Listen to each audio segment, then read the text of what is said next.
I found this guy who sells donuts on the streets of Manhattan, and he was observed to sell 3 times the donuts than his competitor.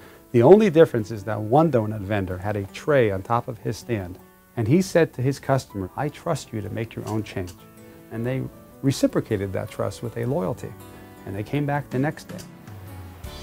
All behavior is rooted in values. It's our values, our deepest convictions, our beliefs about what matters in terms of ourselves and how we exist and live with others. We are now in the era of behavior. I mean, when How first came out, I said we've entered the era of behavior, and I was so wrong. We haven't just entered the era of behavior, we are way deep in the era of behavior.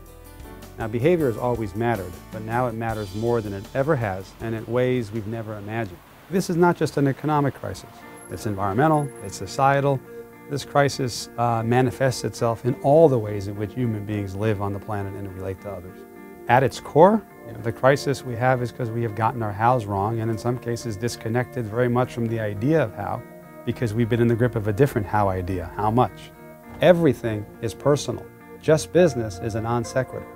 And if you grip that idea, that it's all personal, we're all connected, how you do what you do matters in ways it never has before.